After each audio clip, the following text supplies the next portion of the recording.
আসসালামু আলাইকুম দর্শকগণ, দৈনন্দিন রান্নাবান্নায় আবারও সবাইকে স্বাগতম। বৃষ্টি স্নাত এই দিনে গরম গরম ভাতের সাথে যদি এই মজাদার একটি রেসিপি থাকে তাহলে কিন্তু অনায়াসেই ভাতের প্লেটটা শেষ হয়ে যাবে। কোনো কোনো অঞ্চলে এখনও বৃষ্টিপাত না হয়ে থাকলেও খুব শীঘ্রই বৃষ্টির মুখ দেখবেন আশা করছি। দর্শকগণ, আমার আজকের রেসিপি সাদা চেওয়া মাছের মাথার একদম ঝাল ফ্রাই।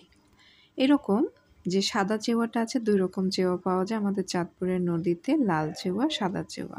লাল চেওয়াগুলো একটু বড় হয় আর এই চেওয়াগুলো একটু ছোট হয়। এগুলো ১ আঙ্গুল থেকে ১.৫ আঙ্গুল পরিমাণ লম্বা হয়।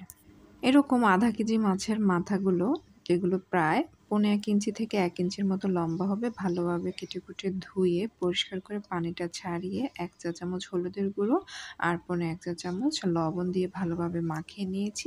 এবার একটি তলা ভারী ফ্রাই প্যানের মধ্যে ৩ টেবিল চামচ সরিষার তেল দিয়েছি। তেলের পরিমাণটা একটু সামান্য বেশি লাগবে। যখন তেলটা ভালোভাবে গরম হয়ে আসবে তখন লবণ আর হলুদ মেশানো মাছের মাথাগুলো এখানে দিয়ে দিতে হবে।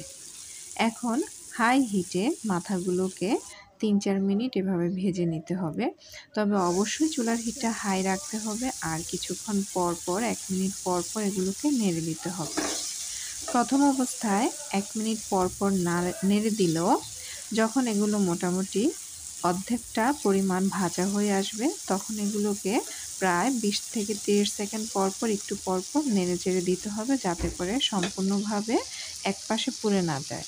যেহেতু এগুলো একটু মুচমুচে করে ভাজতে হবে তাই এতে একটু তেলের পরিমাণটা বেশি নিয়েছি। আপনারা চাইলে সয়াবিন তেল দিয়েও করতে পারেন।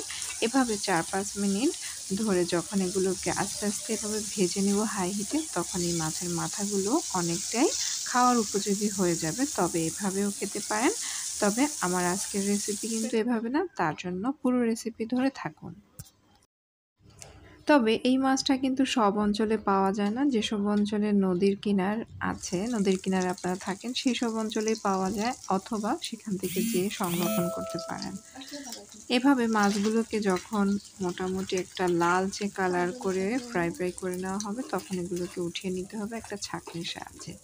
৩ টেবিল চামচ সরিষার তেল নিল। আমার কিন্তু সম্পূর্ণ তেলটা লাগেনি, এখানে অর্ধেকটা পরিমাণ তেল রয়েছে আর আমি এভাবে একটু কাত করে নিয়েছি যাতে করে বাড়তি তেলটা এখানে পাত্রের গায়ে লেগে থাকে।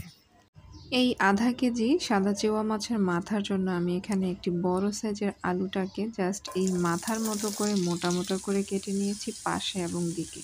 সামান্য একটু হলুদের গুঁড়ো দিয়ে দিচ্ছি আর সামান্য একটু লবণ দিয়ে দিচ্ছি, জাস্ট লবণটা যাতে আলুর মধ্যে দিয়ে ঢুকে ভাজা হয়ে যায়। এখন আলুগুলোকে ফুল হিটে ফ্রাই করব না, তাহলে কিন্তু পুড়ে যাবে।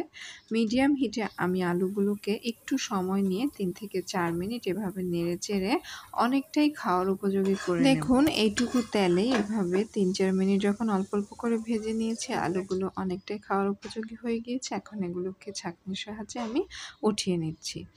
তারপরেও যে তেলটা অবশিষ্ট আছে তার সাথে আরও ১.৫ টেবিল চামচ পরিমাণ সরিষার তেল দিয়ে নিলাম। তেলটা গরম হয়ে এলে এখানে ১.৫ মুঠো দেশি পেঁয়াজ কুচি দিচ্ছি। পেঁয়াজের পরিমাণটা একটু বেশি দিতে হবে এবং দেশি পেঁয়াজটা বেশি দিলেও কিন্তু খেতে মিষ্টি লাগে না, এটার বৈশিষ্ট্য।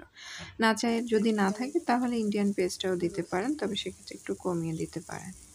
এবার মিডিয়াম হিটে পেঁয়াজটাকে মোটামুটি ব্রাউন করে ভেজে নিচ্ছি। এতে প্রায় ১.৫ থেকে ২ মিনিট পর্যন্ত সময় লেগেছে। এরকম যখন একটু ব্রাউন হয়ে আসবে তখন এতে সামান্য একটু মশলা অ্যাড করছি। এখানে ১ চা চামচ পরিমাণ জিরা বাটা আর ১/২ চা চামচ পরিমাণ রসুন বাটা, ১ চা চামচ পরিমাণ মরিচের গুঁড়ো আর ১/৪ চা চামচ পরিমাণ হলুদের গুঁড়ো যোগ করছি। যেহেতু আগেই হলুদটা এখানে মাছের সাথে মিশে গিয়েছে, এখন শুধু মশলা কষানোর জন্যই দিচ্ছি।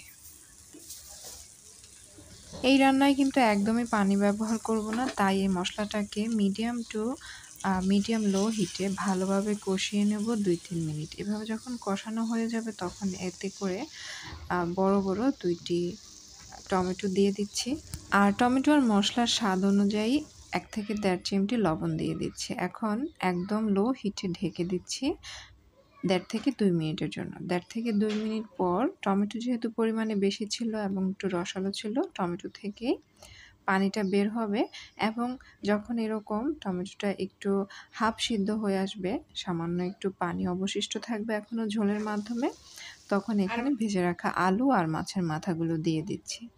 অবশিষ্ট টমেটোর যে ঝোলটা আছে, এই ঝোলটার সাথেই মাছের মাথা এবং আলুগুলো বাকি যে 10 থেকে 20% সিদ্ধ ছিল সেটা সিদ্ধ হয়ে আসবে এবং খাওয়ার উপযোগী হয়ে যাবে।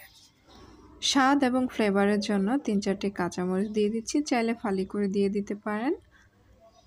দর্শকগণ, এই রেসিপির কিন্তু বিশেষ বৈশিষ্ট্য হচ্ছে এতে কিন্তু মশলার পরিমাণটা কম দিতে হবে এবং ভাজা ভাজা করতে হবে। যদি মশলার পরিমাণটা বেশি দেন তখন কিন্তু ভাজা ভাজা করা যাবে না, অথেন্টিক যে টেস্টটা আছে সেটা পাবেন না। এভাবে মিডিয়াম লো হিটে 2 থেকে 3 মিনিট এই মাছগুলোকে ভাজা ভাজা করে নেব। আর ততক্ষণে আমাদের যে টমেটোটা আছে সেই টমেটোটা একদম শুকিয়ে আসবে। শেষ মুহূর্তে 1 চা চামচ টেলে রাখা জিরার গুঁড়ো দিয়ে দিচ্ছি, এটা অবশ্যই দিবেন, এটা কিন্তু স্বাদবর্ধক। ফাইনালি যদি আপনাদের ধনেপাতা থাকে ধনেপাতা দিতে পারেন, আমি ধনেপাতাটা ছিল না বিধায় স্কিপ করেছি। সম্পূর্ণ মাছটা একদম শুকনো শুকনো হয়ে গিয়েছে এবং তেলতেলা ভাবটা চলে এসেছে, বাড়তি যে তেলটা আছে সেটা কিন্তু ছাড়তে শুরু করেছে। আমি কিন্তু এখানে তেলটা একটু পরিমাণে বেশি ব্যবহার করেছিলাম স্বাভাবিকের তুলনায়, কোনো সমস্যা নেই। এভাবে যদি কিছুক্ষণ কাত করে রাখেন, যদি তেলতেলে কড়াই হয় তাহলে কিন্তু খুব সুন্দর করে বাড়তি তেলটা পাশে এসে পড়ে।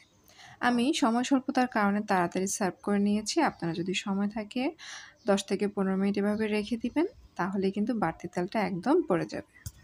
মাছের মাথার এইরকম ভাজা ভাজা ফ্রাই যে রেসিপিটা আছে, মুখে না দিলে কিন্তু একদমই বিশ্বাস করতে পারবেন না এটা কতটা অমৃতের মতো লাগে। খালি খেতে পারেন, রুটি পরোটার সাথে খেতে পারেন, তবে আমি সাজেস্ট করব আপনারা গরম ভাতের সাথে ঝাল ঝাল বোম্বাই মরিচ দিয়ে যদি এই মাছের মাথাটা পরিবেশন করেন, খুবই টেস্ট পাবেন। তাহলে দর্শকগণ, রেসিপিটি ভালো লেগে থাকলে চ্যানেলটি সাবস্ক্রাইব করবেন, ভিডিওতে লাইক কমেন্ট শেয়ার করবেন। পরবর্তী ভিডিও পাওয়ার জন্য নোটিফিকেশন বাটনে ক্লিক করে রাখুন। ধন্যবাদ।